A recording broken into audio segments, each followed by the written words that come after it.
You speak French, George? Oui. I had a French word I learned. I don't forgot it now.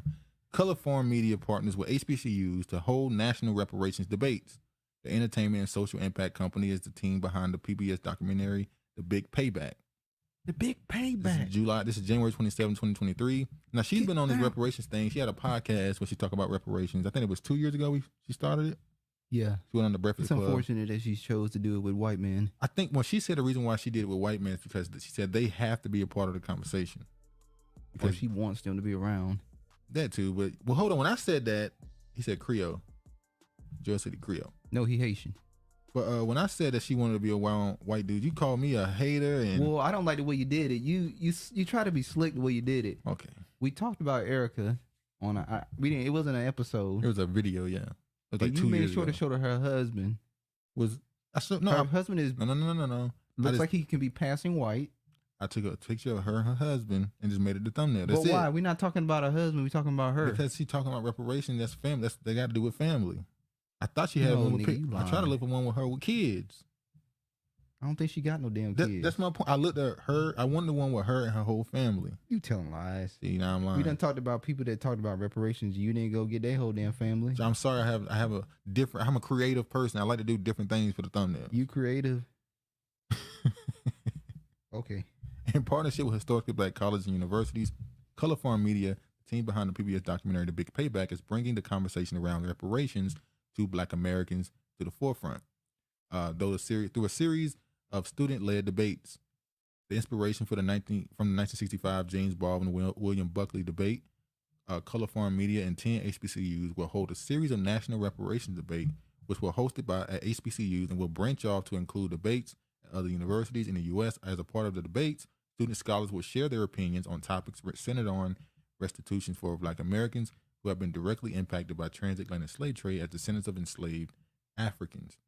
The initiative will kick off with its first debate on Monday, January 30th, at Bennett College in Greensboro, North Carolina at 1 p.m. Eastern Time. Living single actress Erica Alexander, pastor and social activist Reverend William Barber, and MSNBC's Joy Reid will serve as coaches for the debate. Why is Joy Reid there? She is Congolese. Shout out to Greensboro, North Carolina. Greensboro. The debate events we could get it. So they're gonna have a debate across the country at HBCUs. What's up with this debate? What's up with this study debate? What are we debating at these HBCUs? You have to organize. So right now you're getting the groundwork of making this a normal topic in mainstream America. You gotta remember, in 2001, nobody's talking about this. Reparations. Man, look, I talked to one of my family members on the phone, and I said the word reparations, and they didn't even know what the fuck I was talking about. Like, it's like reparations. Like, that's not a thing that was talked about at all, really. There was talk about it in like the 60s. By the time you got to the 80s, that was out of here. Early 2000s, nobody on the media, no political stage was trying to say the word reparations. That was political death. Your political career was done when you say something about reparations. Now, even though it's fake, it's fluff, it's just talk, the fact that you can say it now and not immediately get booed off stage is a thing. So that's why. Let me see. Bullshit. So all that just bullshit. How you gonna give something if you don't study it first? We need to do more studying. Well, you gotta make sure you gotta verify. They gotta verify. We may have our studies, and no, they gotta verify things. Okay. Let me tell you this: before the cashier tell you how much it costs, you want to see them ring it up, don't you? Before you pay the money, you want to know the price, don't you? That's just what it is. They say the questions of slavery reparations was asked today at the Chicago Mayoral Candidate reform. The candidates answered the order of Shai Garcia, Jamal Green, Brandon Johnson, Sophia King, Kim Buckman. So I'm gonna show in Chicago they having their mayor race, and there were some questions asked about. Lori Lightfoot should be up out of there. She should be, but we'll see. Somehow they make it through. They some slippery mugs, boy. Change topics. Let's talk about reparations. All right, and so this time we will start this is a clap. The This should have been over the responses with the congressman right because we started with the state rep this last time. Okay, here is a question. Evanston has implemented a program of reparations. Do you support reparations? Evanston is the one that granted, what was it, 10 million? And so far they haven't helped anybody but like 20 families. Mm-hmm. So they got a lot of work they got to do. So that's supposed to be like an African tablecloth or something they got going on. That's the American flag. Oh, that's the American flag? That's the American flag and what's called the Confederate flag. Oh, okay. You know, that's not the real Confederate flag. But. And will you begin, I can't read this writing, to develop a plan for reparations? Reparations. As a member of I'm sorry, Congressman, can we do 60 seconds on this one? Sure. Okay. As a member of Congress, I have been a co-sponsor of H.R. 40, which is a bill that would appoint a commission to look at making recommendations to the full Congress for reparations at the national level. I'm a proud sponsor of that. I think the Congress and the nation needs to have that discussion, that debate, and face the reality of our past and all of the implications that come from having enslaved people since 1619. Two, I commend the city of Evanston for their pilot initiative to look at the area of housing in terms of reparations and what can be done to make up for past discrimination, exclusion. I also welcome other initiatives at the city level to look at what would be fair in Chicago to look at in terms of reparations initiatives so that we acknowledge the history and look at options for repairing.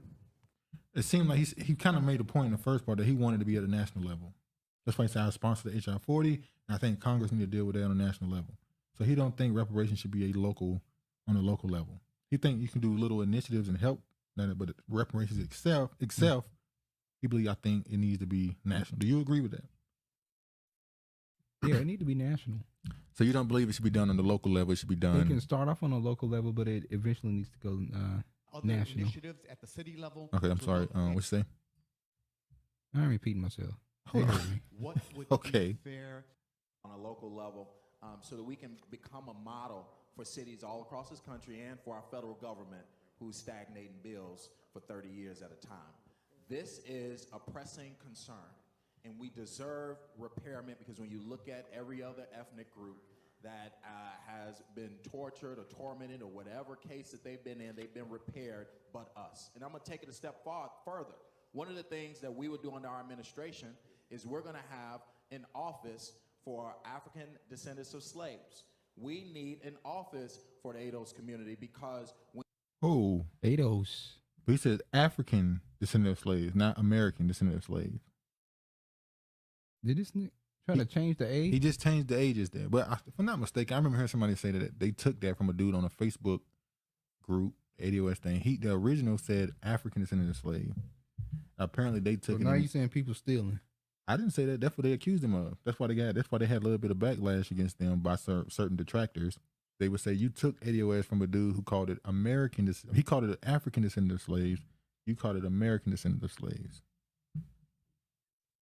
When you look at the Office of New Americans and other ethnic groups, African Americans should get the same type of treatment and coordinate all departments to enhance the lives of folks all throughout this city. So we're going to put an office in place. We're going to put the most robust plan for reparations in this city that has ever been seen and become a model for the rest of the country. I don't believe him.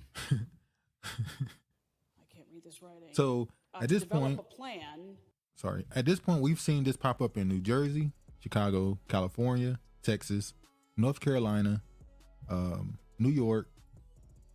I think Seattle got one. Did Washington got one? It was Oregon. Oregon, yeah. So it's about 10 to 11 states that have these committees and stuff for reparations, or at least are trying to get them. But you're in favor of going straight to the big dog. You won't. Seattle say your reparation is pink toes. They got plenty of them. That's what Wow, the they got rid of it. reparations- See, this is why I gotta start recording stuff. Well, I was gonna show the Proud family had a scene where they talked about reparations, but apparently it's been taken down. Owner limits. Yeah, for You some can reason view they their went. tweets. People when they get a lot of interaction with their tweets, they'll go private so they can stop getting interaction instead of just turning off their notifications. They go private to stop people from commenting and stuff, but whatever. So I can't show it. Probably would have got striked anyway, so it don't matter. But the Proud family had a whole scene where they talked about reparations for slaves. It was Keke Palmer. Her name Keke Palmer. Kyla Pratt, I'm who about to was say the her star of the name. show. Was Keke Palmer even in that scene? Yeah, she was in that scene. All right, so Keke Palmer, Kyla Pratt, and all them, their characters in the Proud family, they were talking about reparations in like a school, not a play. What do you call it? I don't know if it's a talent show or a thesis or something. Anyway, a project they had. Now I'm gonna show Darity, who has Darity, Doctor. I'm sorry, Dr. Darity poses a perfectly legitimate question that Pan-Africanists seem to never have a coherent answer to. Let's see what Dr. Darity had to say about people. You got people like Dr. Umar Johnson Oh, you didn't.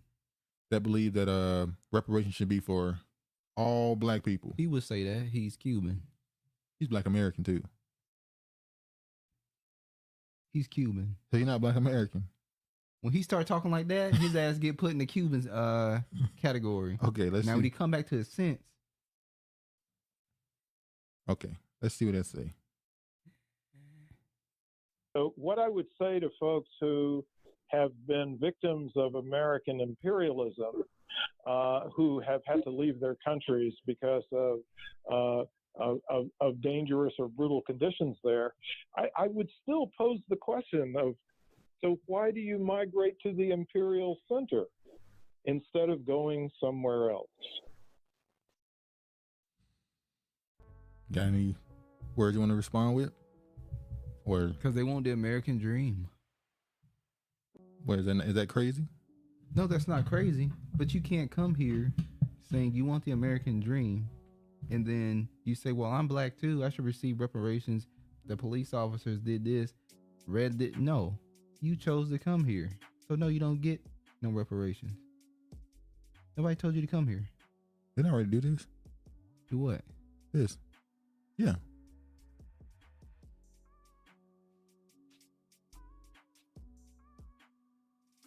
Yeah, okay. I already did that one. All right, let's move on.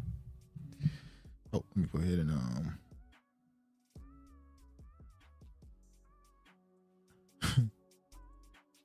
Remember French fries first put into grease. I'm originally from Inglewood. I still have family in Inglewood. They call it the Wood. See, they Get him, Kiefer. Because George said it ain't the wood. false claiming on the wood. Hello, George false claiming. That's what he do. That's what I told y'all. The lies are being exposed. That's cool. In Linwood, the illegitimate wood, but it's cool because Inglewood is home and champion, so they get way more press than while Linwood got Steve Smith, wide receiver from the Panthers, and weird. Well, you should be a fan of Cam Newton then. Eastwood never LOL. I was born in Linwood. My folks from Louisiana, so that does that metaphorically transfer. George, your people was a part of the Great Migration. Black Southern Americans leaving the Southern oppression and going west. Then they were met with more oppression. Metaphysical occurrences are far and few in between, but Linwood is forever, even though now it's 99% Latino as So of they ran your asses 2010. up out of there. But I always have my memories. They run it y'all out of there. My boss got oppressed when I wore underwear. All the young age, I took care of that, and I'm oppressed free. Everything else is just extenuating circumstances. George, you out here free balling? You just tell us you out here free balling? Stay going outside more, and those non-citizen police gonna show you some oppression. Good luck in the nation's test state named California. We talked about that last week, didn't we? How they're gonna allow police officers. Listen, this is a real story. The right wing was talking about. They're gonna allow undocumented. Trevor, they're gonna allow undocumented citizens to be police officers. Yes. Oh, we know who they're gonna be targeting. That's what I'm saying. Like, wait, so you're gonna allow these undocumented citizens. These citizens they're non-citizens, illegal immigrants, to police citizens? How does that make sense? I don't try to make sense of stupid. Good job. Good luck with that. I don't do that. Like what? What do you really think gonna happen when you do that?